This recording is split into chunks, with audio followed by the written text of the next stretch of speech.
He opened the relationship to trade me in. My dating app exploded. His didn't.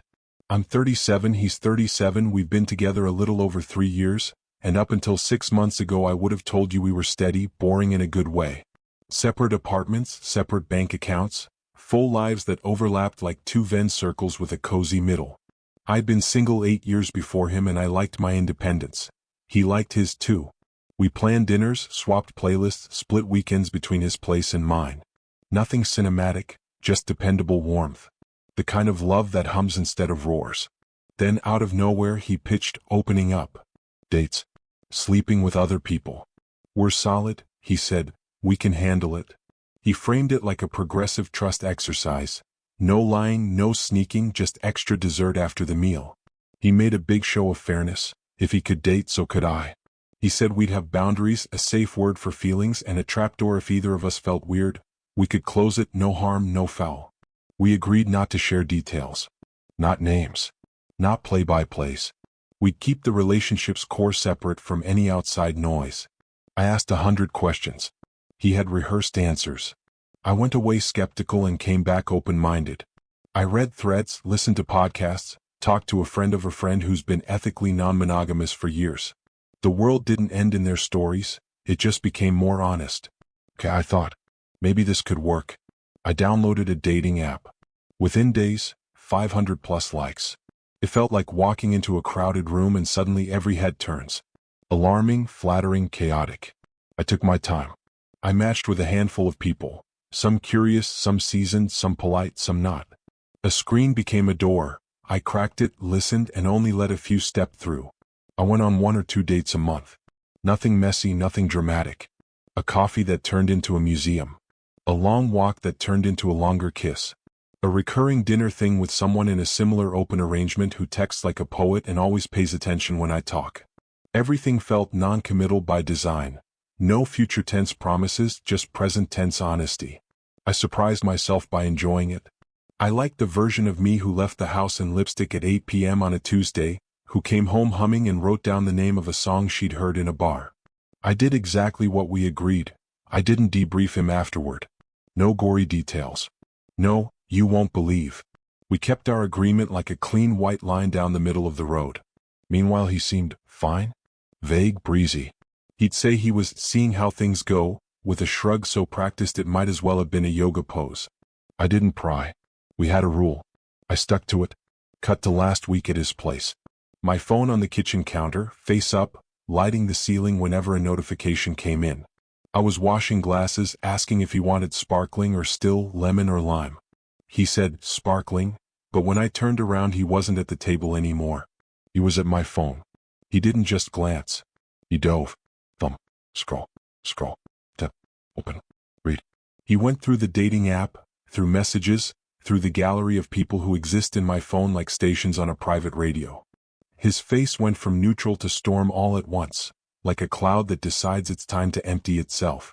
Are you serious? He said. His voice wasn't loud, it was sharp. This is disgusting. I felt heat rise up my neck. Not guilt, fury. I did exactly what we agreed to. He was the one violating a boundary. I said, careful and even, put my phone down. He didn't.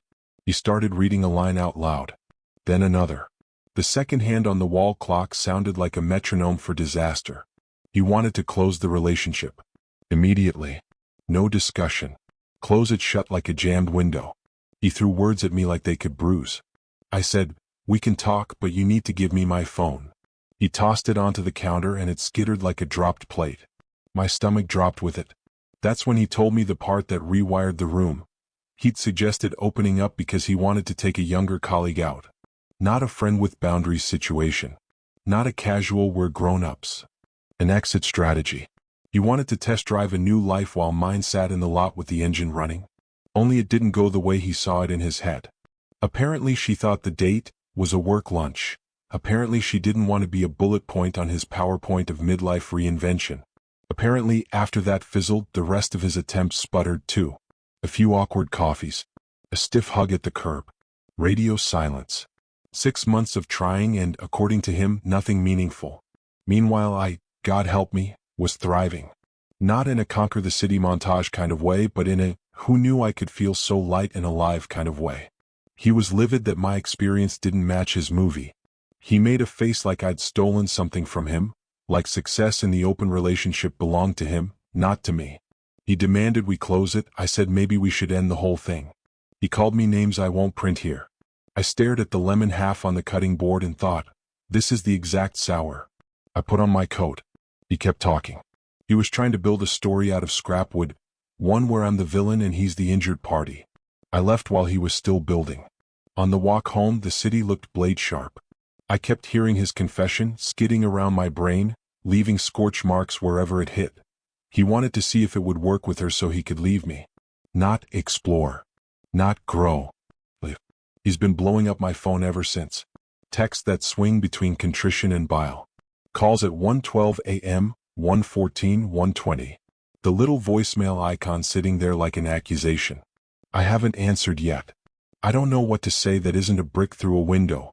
And I know what some of you are already typing. Yes, I agreed to open it. Yes, I enjoyed it.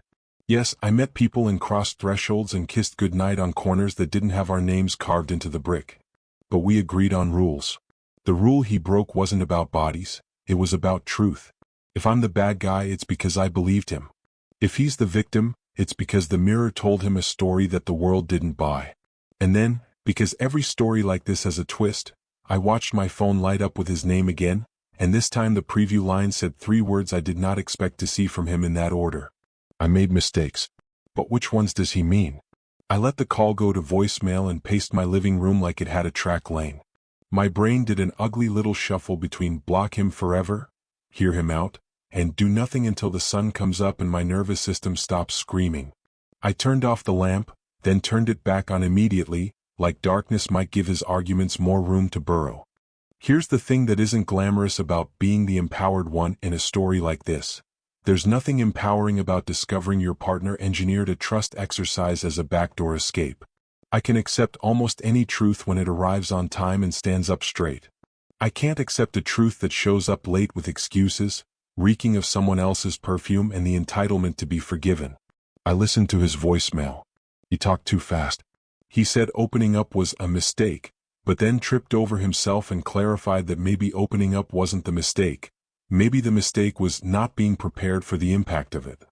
He used words like connection and protect, and then crashed straight through them by saying he never expected me to actually date people who were serious candidates. Serious candidates for what? For my attention. My time? My skin? The audacity made my hands shake. When he texted again, paragraphs this time, he admitted what he hadn't before. The colleague was the catalyst. He'd been infatuated, sure she'd say yes, sure he could make the switch so cleanly no one would notice the seam. He wrote, I thought being honest about opening up made it okay. I typed, then deleted, honesty without context is just a weapon you waved around so you could claim you weren't armed. He said he wanted to rebuild. He wanted to go back to closed, pretend the detour never happened. He wanted to call the last 6 months a phase. Like we were moon signs and not 2 people with a shared set of keys and toothbrushes.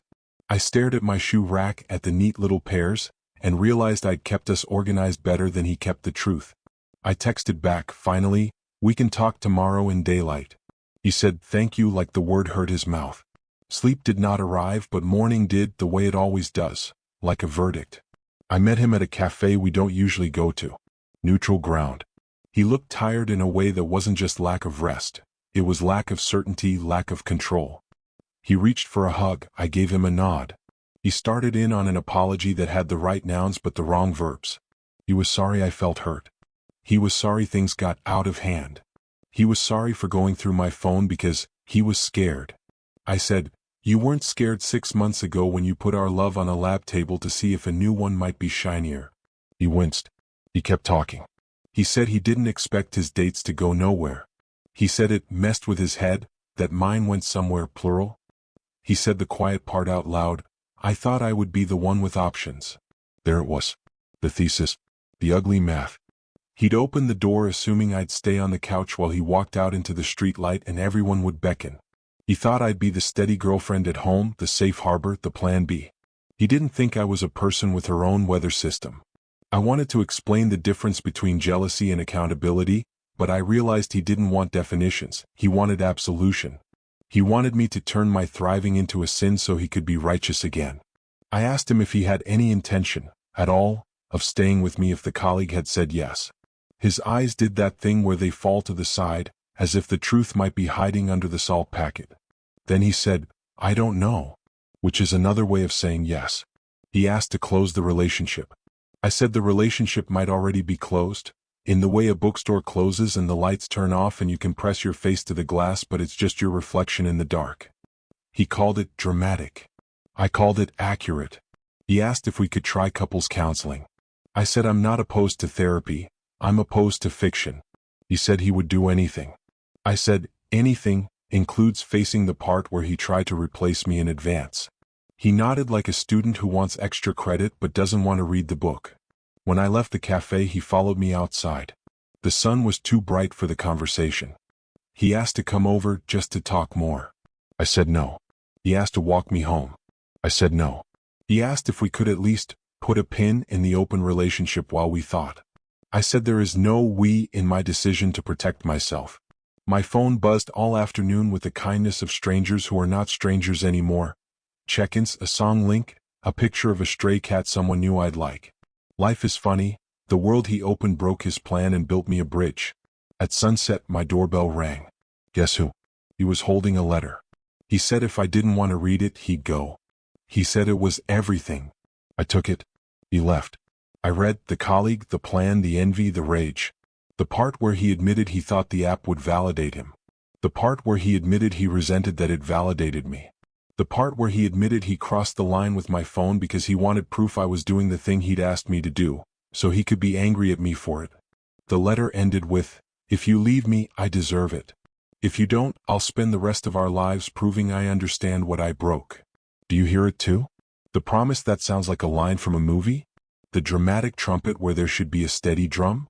I put the letter back in the envelope and waited to feel the thing that tells you what to do next. It didn't come. But something else did. A message from someone I've been seeing, gentle, consistent, kind, asking if I wanted soup because they were making extra. My chest did that embarrassing flutter that tells me I'm alive. I didn't answer either of them yet. I poured tea and stood at the window and practiced the sentence I've been circling for 2 days. It's not clever. It's not vengeful. It's a sentence that turns a doorknob and opens a world. But when I picked up my phone to type, his name flashed again, and this time he sent a photo I did not expect. A ring box. What would you do, answer the soup or answer the ring? I texted him, "Please don't come over." He replied with a picture of his hands, the ring box open, the streetlight making a little eclipse on the velvet. He wrote, "I don't deserve you, but I want to spend my life trying." I stared at the pixels until they blurred. A proposal as a panic button isn't a proposal, it's a fire alarm. I put the phone down and finally let myself cry. Not out of loss. Out of relief. The kind that arrives when you stop bargaining with gravity. I cried for the girl at 22 who would have said yes to a grand gesture because it was grand. I cried for the woman at 37 who knows a grand gesture without groundwork is a set piece, not a structure. When the tears finished their honest work, I wrote him back. I told him the truth plain, that he had opened the relationship as a runway out, and I won't be the airport that cheers his return because his flight got cancelled. I told him trust isn't a door you slam and then unlock with a ring. It's a house you build one honest beam at a time, and he had pulled too many nails out for me to feel safe inside. I told him I was ending the relationship. I expected rage. Instead, he sent 3 dots, then nothing, then finally, "If you ever want to talk, I'm here." I said, "I won't." I blocked him. Not to punish. To protect. I sat there in the quiet and felt the room expand, like the air had been holding its breath and finally exhaled. Freedom doesn't sound like fireworks. It sounds like your own heart with nothing on top of it. Then I did something small and enormous. I texted the person with the soup. Yes, I wrote, please. A mundane miracle, the kind that feeds you in the present tense. Before they arrived, I cleaned the counter where the lemon stain still ghosted last night's fight. I dropped the letter in the trash, then took the trash out because I know myself and letters are magnets when you let them linger. I put on music that sounds like forward motion. I lit a candle to make the room agree with me about new beginnings. Soup came in a heavy ceramic bowl with steam like a promise. We sat on the couch without touching for the first 10 minutes talking about nothing important. Weather, a weird bird on their fire escape, a meme that made us both snort laugh. The gentleness of it knocked me out. Then we talked about big things. Not the future, just the truth. I said I need slowness. They said slowness is their favorite speed. We smiled like we'd discovered a secret passage in an old house. Later, alone, I opened the app and stared at the little icons, at the ghost towns of chats that used to thrill me. I don't know what my relationship to all this will be. I know what I want my relationship to myself to be: unpunished, unperformed, unafraid. And before any of you say it, yes, I enjoyed the open thing. Yes, I danced in it. Yes, it gave me a mirror where I'd been living under a ceiling. But please understand, the lesson was not monogamy is dead, or men are trash, or any of the lazy binaries. The lesson was, agreements are sacred. If you use them as ladders to somewhere else, don't be surprised when the person on the ground walks away instead of following. AITA for enjoying a game he invited me to play and then refusing to keep playing when he tried to rewrite the rules? Maybe to someone. But to the person I have to live with, me, the answer is finally clean. If this were Reddit and not my life, I'd ask for a verdict. So here goes, what would you call it? Would you have said yes to the ring, or yes to the soup, or yes to something I'm not seeing? Be blunt. Be kind. Or be honest and let the kindness arrive later. I can handle the truth, I just won't accept the fiction. And if you're reading this and sitting with a ring box of your own, literal or metaphorical, ask yourself the question I finally asked out loud at my kitchen window.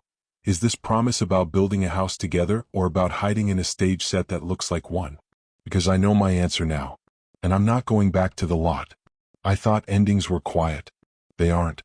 They hiss and throb and rearrange the furniture in your head while you're just trying to drink water without your hands shaking. The morning after I blocked him, I woke up in a bed that felt 2 sizes too big and made coffee like it could keep time for me. Soup person. Let's call them that because labels feel like booby-trapped rooms. Texted a picture of the sky at 7:13 a.m. The kind of sky that looks washed clean like the city apologized for last night. I stared at it until my phone locked itself, and then I stared at my face in the black screen.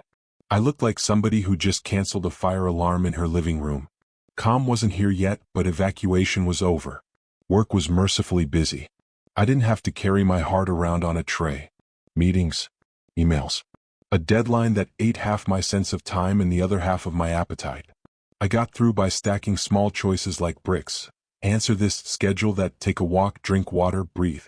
Every time I reached for my phone, a muscle memory snapped awake. His name, the 3 dots, and then I remembered the absence. I'd built it on purpose. It held. At lunch, a friend called and did the thing good friends do. Asked what I needed, not what they thought I should need. I said, a shield. They said, I can do sword and shield. We sat on a park bench and talked about everything but men for 20 minutes. Then I told them the thing that still makes me grind my teeth, that opening up was his soft launch of leaving. My friend went very still. That's not open, they said. That's outsourcing a breakup. I laughed too loud, the kind of laugh that's half bark, half cough. But yeah, exactly. When I got home, there was a paper bag on my doormat. Inside, lemons, ginger, a little note that said, for your kitchen ghosts. Soup person, obviously. No signature. No pressure. Just softness. I texted a thank you and they replied with a voice note of their cat purring. It felt like being allowed to exist without performance. My nervous system took one step down from high alert and peered around like it had never seen my apartment in daylight. And then, the universe loves a well-timed plot point. My phone lit with an email from a name I didn't recognize, the colleague. Not from her work account. From a Gmail with a normal person handle, like anyone's aunt or cousin. Subject line, I think we should talk. My stomach went cold in that way that isn't fear exactly, it's anticipation laced with dread. I clicked. She'd gotten my email from him. Of course. He'd written to her, apparently trying one last time to drag the story toward his preferred ending. He'd said he was recommitting to his relationship, and could they meet for closure. She declined.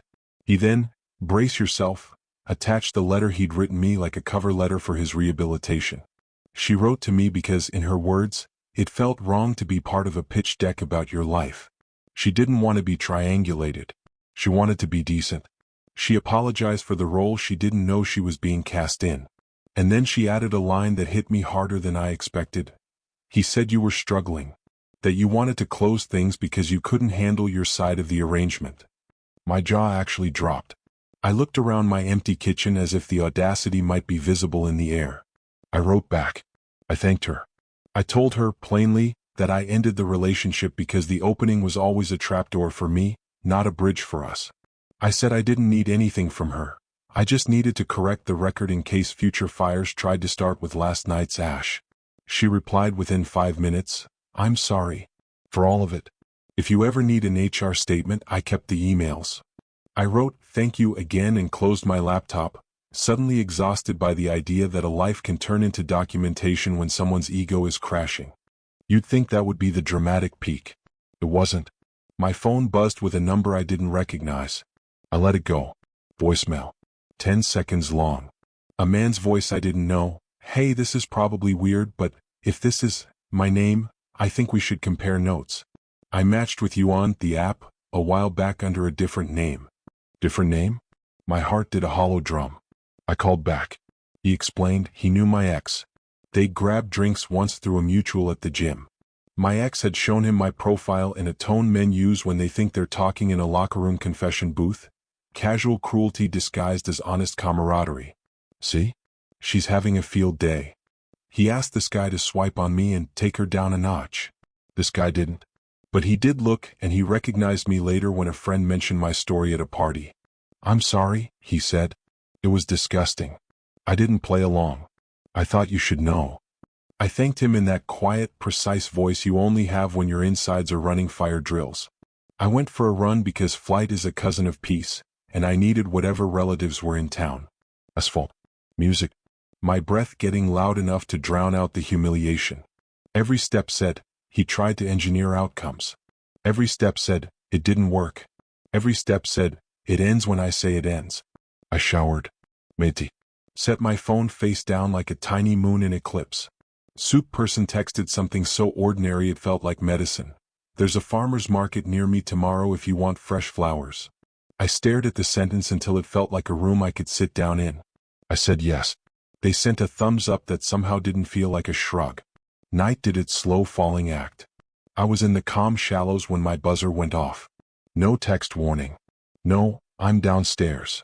The kind of ring that turns your blood into ice water. I didn't move for a full 2 minutes. Then I tiptoed like it mattered and peered on tiptoe through the peephole. Empty hallway. I exhaled so hard I almost laughed. And then a sliding paper sound under my door. An envelope. Thick. My name on it in his handwriting. No stamp, obviously. I wanted to leave it there until the earth cooled. Instead, I picked it up with 2 fingers like it might bite and opened it with a butter knife so I'd feel like a person who uses tools. Inside, a printed screenshot of my dating app profile. Why? A spreadsheet, yes, a spreadsheet, of dates, his estimates based on my text notifications, and a bank statement highlighting charges he believed were date adjacent. A manifesto about values that read like a math problem written by a man who thinks love is an equation where he forgot to carry the one. And at the bottom, an ultimatum dressed as tenderness. Please don't be the kind of person who gives up on a real bond over a season of confusion. I didn't rage. I didn't cry. Something steadier than both stood up inside me and said, not anymore. I put the papers back, took photos for the file I never wanted to have, and then I did something ceremonial. Slid the envelope into a grocery bag, tied it shut, and walked it out to the big metal can in the alley. The clang when it landed felt like punctuation. Back upstairs, barefoot on cool floors, I realized my hands were no longer shaking. My body believed me. That was the milestone. Not the block. Not the soup. Belief. I slept the best sleep I've slept since before we said, open. And when morning arrived like soft knuckles on my door, I said, come in. I met soup person at the market. The day had that early light that forgives and forgets. We smelled peaches. We picked dahlias. We stood in line for coffee and talked like we were setting down small stones to mark a path. They said, I don't want to be a solution. I want to be a person you enjoy. I wanted to clap in the middle of the sidewalk. We walked past a secondhand bookstore and I did the bravest thing I'd done all week. I went inside and didn't look for signs. I let myself open a book at random. The line on the page wasn't magic or a message. It was just language doing its job. And somehow that felt like an omen anyway, normalcy, unarmed. When we got to their block, we heard someone shout my name. Guess who? He stepped out from behind a parked car like a plot twist with too much cologne. My spine turned into a tuning fork. Soup person clocked the situation in one blink and moved half a step closer, but not in front of me. I did not run. I did not invite chaos. I said, "Do not speak to me." He spoke anyway. He spoke fast, all sales pitch, all regret as a script. People turned their heads. I felt rage rising, not the kind that makes you do something you regret, the kind that makes you precise. "Leave," I said, with a voice I had to meet for the first time, the one that does not audition for love. He left. Or his legs did. His eyes stayed on me like a hook for 3 seconds too long, then snapped away, and he became a man walking down a street with no audience. I exhaled. Soup person said, "Are you okay?" I said, "Yes," and I meant it. Not, yes, but yes. That afternoon, I wrote a list not of what I wanted in a partner but what I wanted in myself. Patience without martyrdom, boundaries without barbed wire, appetite without apology. I put the list on my fridge with the dumbest magnet I own, a neon avocado, because this is life and life is ridiculous. And then I did one more thing. I opened the app and deactivated it. Not as a grand gesture toward monogamy. As a grand gesture toward bandwidth. Let the world be smaller for a while. Let my mind stop calculating notifications like weather. Let desire be a room with windows open to air, not to drafts.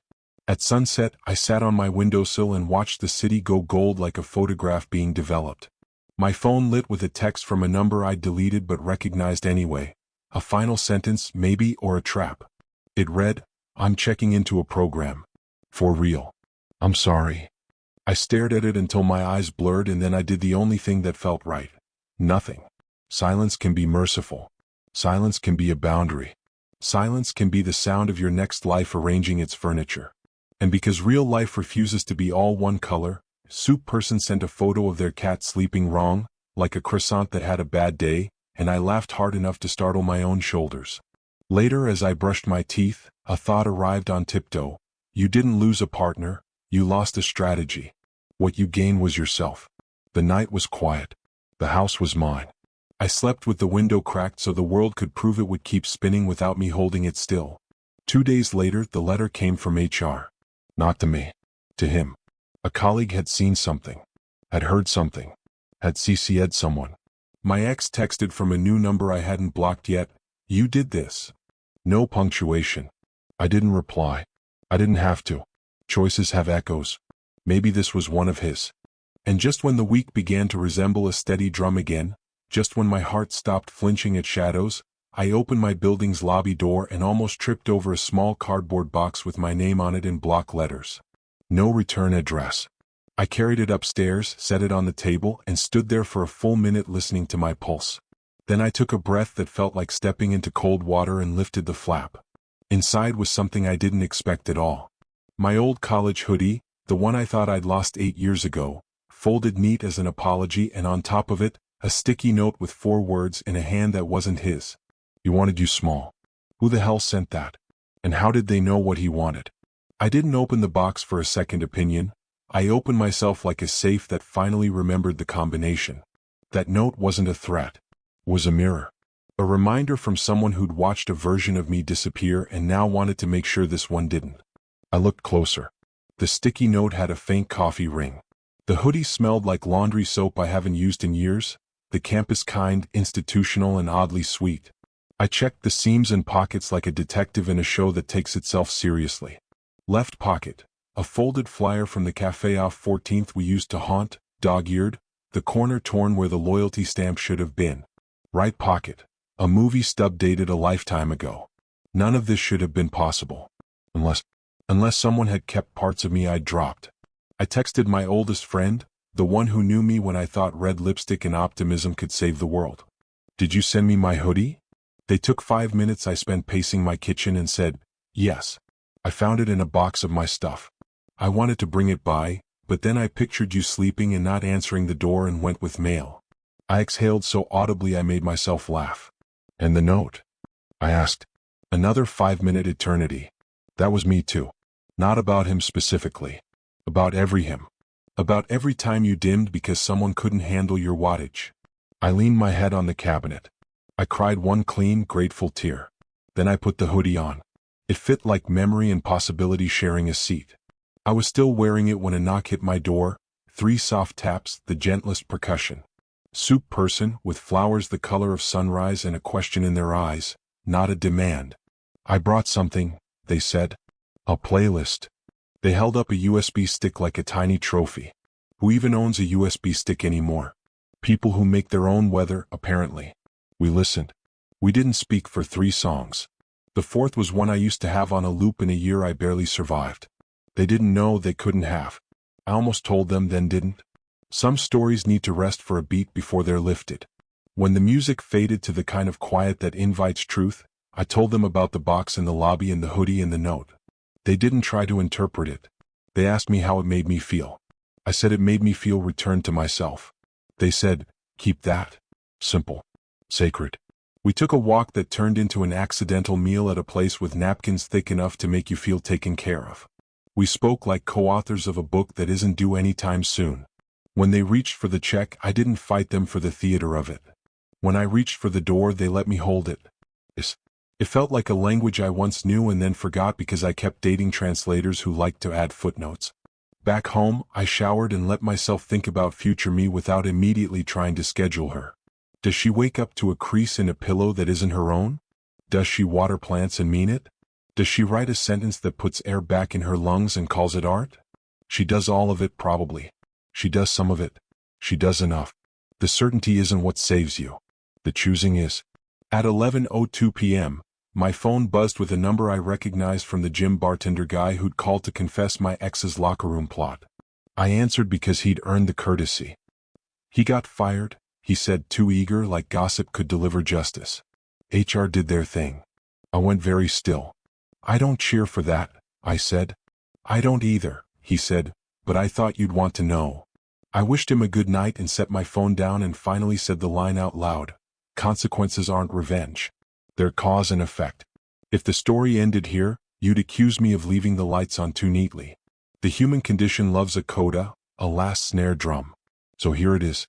3 weeks later, I let Soup Person sleep over. Not because they'd earned it like a badge. Because I wanted them to be there for morning light. We made coffee. We laughed at the way their hair chooses anarchy. I pulled on the hoodie. They said, that looks like home on you. And my eyes filled in a way that felt like a blessing. At noon, I got an email from a stranger with a subject line I'm not sure I'll ever forget. About your story. I almost didn't open it. I did. It was from someone who'd found my words in a corner of the internet where we tell the truth under fake names because real names can't afford the rent. They said, your sentence about agreements being sacred shoved my life 2 inches toward the door I need to walk through. I reread the sentence to remember what I'd said. It wasn't magic. It was obvious. But obvious can be a lighthouse if you've spent years in fog. And because the universe never misses a chance to complicate a resolution, my doorbell rang at 12:07. I checked the peephole. Empty hall again. I opened it to find a small padded envelope, handwriting I didn't recognize. Inside, the ring box. The same one from the pixelated photo. No ring. Just a note that said, in tiny, careful letters. I sold it. Donated half. Paid the therapy deposit with the rest. This isn't a plea. It's a receipt. No signature. No number. Just proof where there used to be a promise. I stood in my kitchen and let the strangest feeling wash over me, gratitude on a 5-second timer. Not for him. Foreclosure that didn't ask me to co-sign. I put the box with the hoodie note and the cafe flyer, a weird little shrine to lessons learned. Then I turned on music and texted Soup Person, let's do nothing on purpose today. They wrote, my favorite kind of plan. And if you're waiting for me to tell you there's a bow on it now, I won't. I'm not selling bows. I'm selling the relief of a door that opens and a woman who knows which way is out and which way is forward. I am still me with a dented heart and an alarming capacity for optimism. I'm scared sometimes. I'm brave sometimes. I am buying flowers for my own table and wearing an old hoodie like armor made of softness. AITA for ending a relationship that asked me to shrink in exchange for keeping its shape? If you think yes, fine, send your verdict. If you think no, fine, send a meme. If you think it's complicated, welcome to the only honest answer there is. Because here's the last cliffhanger I owe you. I still haven't decided if I believe in the one. What I do believe in is this. I won't be anyone's plan B disguised as progress ever again. And if I ever forget, I've got a sticky note that says exactly what I need to remember. Even better, I've got a life that will remind me. And if you think that ring box is done making cameos, think again, because last night as I was falling asleep, I remembered where I'd seen a twin of it before. Not at a jeweler. At a pawn shop on 9th, 3 days before he ever said the word, open. Now tell me, what do you call a promise bought on credit? He opened the door to leave me, then asked me to marry him when the exit jammed. 3 days after the ring box with a receipt note, I did something unglamorous and radical. I vacuumed. Corners, baseboards, under the couch where lost bobby pins live like tiny fish bones. I wanted the carpet lines to look like order. I wanted my apartment to hum the way a freshly tuned instrument does. No static, just intention. By noon, the sun did that honey pour through the windows and I made iced coffee like an apology to August even though it's not August. My phone buzzed with exactly 0 messages from him. The new silence had texture. It wasn't haunted, it was upholstered. Soft. Sedable. I took a picture of the light on my kitchen wall and sent it to nobody. Not everything good needs an audience. Soup person texted a photo of their hands holding a plant with comically large leaves. Rescue mission, they wrote. She was dying at the hardware store. I stared at those hands and imagined them holding a different kind of emergency. My worst day. My lungs did a little unclench. I said, bring her by. They said, 15. 15 minutes is a small eternity when you're relearning how to be still. I watered my own plants like I was auditioning for the role of woman who remembers to water plants. I put the college hoodie on the back of a chair in the sun so it would warm like a promise that keeps itself.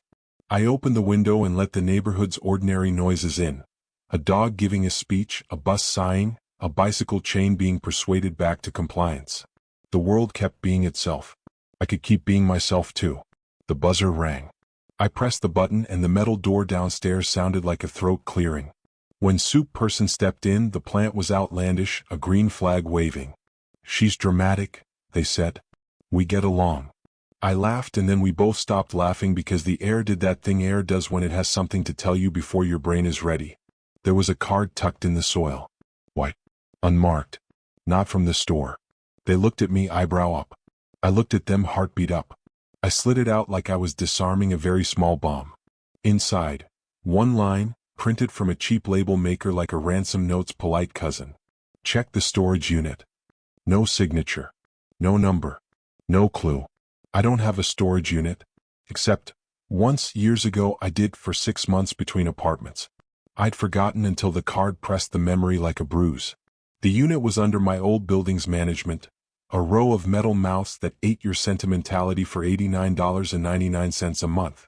I closed it when I moved in here. Or I thought I did. Is this him? Soup person asked neutral. I shook my head. He doesn't do subtle. He does fireworks in the house. We could have ignored it. We could have laughed, thrown it away, watered the drama plant and renamed her Persephone and called it a day. Instead, we drove to the old building because curiosity is a cousin of boundary setting when you do it on purpose. The super had changed. The buzzer voice was new. But the basement still smelled like coal dust and memory. The manager looked up my name and made a face people make when a computer shows them yesterday's mistake. Ha, she said. Looks like you closed it 3 years ago, but, she clicked. But there was an error in the system. It never processed the final inventory. It's flagged. Flagged like a ship? Like a crime scene? She shrugged. I need to check the unit with you. The metal door rolled up like an eyelid and my heart did that elevator drop. Inside was a life I had put away like winter clothes. A box labeled kitchen, miscellaneous. A lamp that doesn't match anything I own now. A painting my aunt made of a seaside that looks like it wants to swallow you whole. And at the back, a small battered suitcase I didn't recognize. Not mine. The manager blinked. Ha, she said again, the way you say ha when you don't want to say yikes. Sometimes people mix up units. We'll sort it. I knelt anyway because narrative is rude but it's also efficient. The suitcase had a tag. The tag had a name. This, not my ex. The one before him. I hadn't thought of that man in a long time. The way he loved me like a flashlight. Bright when pointed at me, useless as soon as it turned. The suitcase handle was sticky like grief that never dries. I opened it. Inside, a stack of notebooks, a denim jacket that still smelled like clove cigarettes and bad decisions, a printout of a poem with my notes in the margins, my handwriting, my voice, a time capsule of a girl who thought revision could solve anything. On top of the notebooks, a Polaroid of me at 24 wearing that jacket and a smile I don't wear anymore. Tucked under the photo, another sticky note. You forget, but your life remembers. I sat on the concrete floor and laughed in a way that might have been crying. I couldn't tell. Soup person sat beside me, shoulder to shoulder, not touching because touching isn't always the right tool. You okay? They asked, and you okay? Sounded like a rope tossed from the riverbank. I think the universe just mailed me a syllabus, I said. The manager cleared her throat like a chaperone. I'll leave you two for a minute. We read the notebooks like archaeologists. The themes were embarrassingly consistent. Me trying to be small enough to fit in someone else's excuses. Me calling that sacrifice love. Me making altars to people who didn't even bother to light a match. It wasn't all tragic. There were good jokes. There were drafts of a self I almost became and then didn't because detours. But the through line was loud. Shrinking never saves you. It just makes the room look bigger while you disappear. On the last page of the last notebook, a line I'd underlined twice. Promise me you'll never make yourself cheaper just to meet someone else's budget. Reader, I sat on that floor at 37 and let my younger self talk to me like a friend who doesn't care if she sounds aggressive when she's saving your life. We checked the rest of the unit in case the universe had hidden more Easter eggs. It hadn't. Sometimes a suitcase is enough. We signed papers, took the jacket and the notebooks, and left the lamp and the seaside to their fate.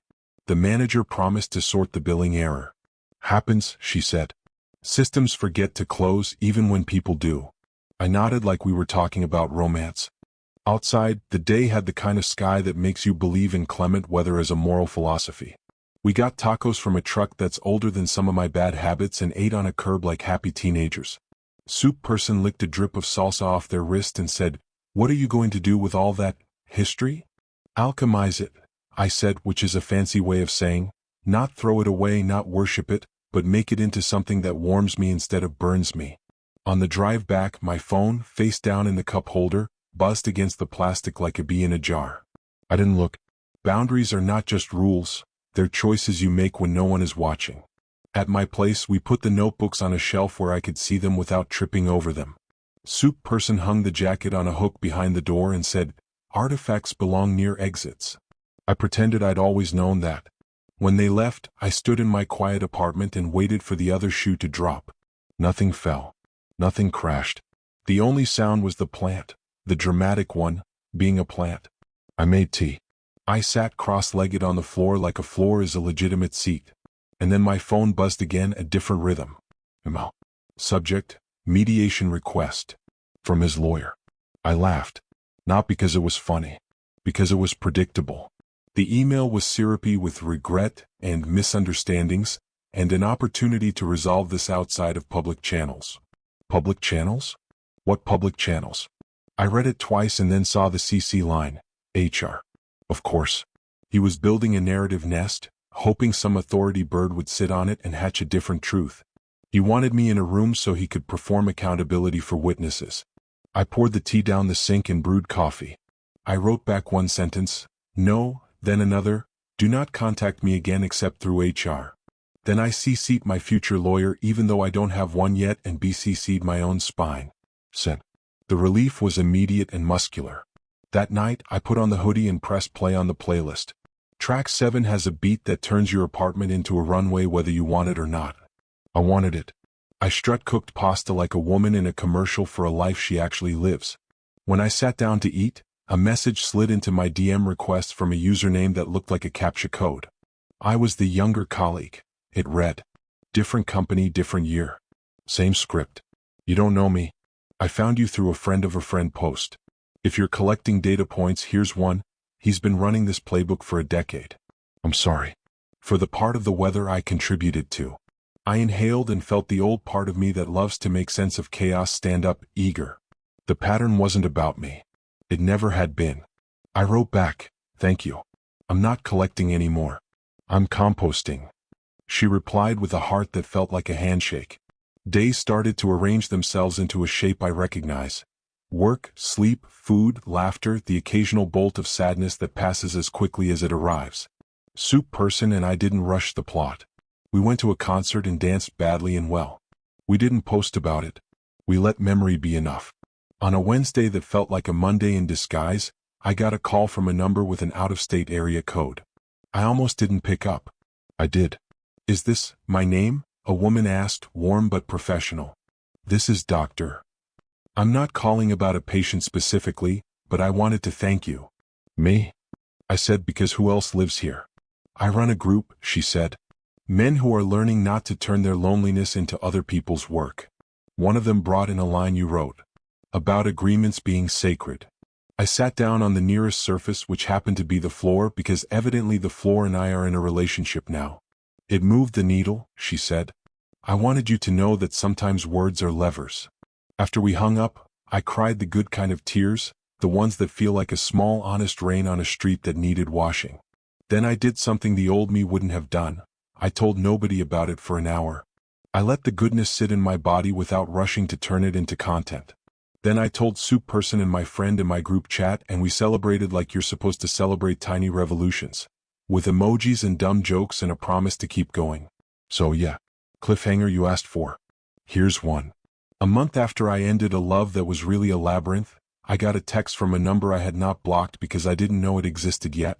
The message was a photo. Not of a ring. Not of a note. Of a certificate. Program completed, it said at the bottom. His name at the top. A date. Today. Underneath, one sentence. "I understand if silence is your answer. I wanted you to have this anyway." I stared at it until it stopped being a weapon and became what it was. Information. Not an invitation. Not a key. A weather report from a city I no longer live in. I put my phone face down and went to water Persephone. Her leaves were ridiculous, reaching. I laughed. The laugh turned into a hum. The hum turned into a song I didn't recognize but knew the words to anyway. Then I wrote this because I don't know who needs to hear it, but maybe it's you. Do not accept a grand gesture where groundwork should be. Do not trade your width for someone else's comfort. Do not let a person mistake your mirror for a magnifying glass. And if you are sitting on your couch right now holding your breath, waiting for the sign that says go, the sign is your breath. Exhale. Stand. Open your own door. Walk out into your life like it's already yours, because it is. Last cliffhanger for real. Next week, I'm taking the jacket to the cobbler to replace a button that's been missing since 2014. Soup Person is coming. We'll probably get noodles. We'll probably argue about which route is fastest and then take the slow one on purpose. On the way home, we'll pass a pawn shop on 9th and I will not look in the window. Because I don't need to know which promises were bought on credit anymore. I only need to keep the ones I make to myself. If you read this far, you know what to do. Drop your verdict, your same girl, your here's how I left, your here's how I stayed wiser. Smash the like so more people see this and maybe ditch the fireworks for foundation. Comment the one line you needed 5 years ago. Share with the friend who keeps mistaking stage sets for houses.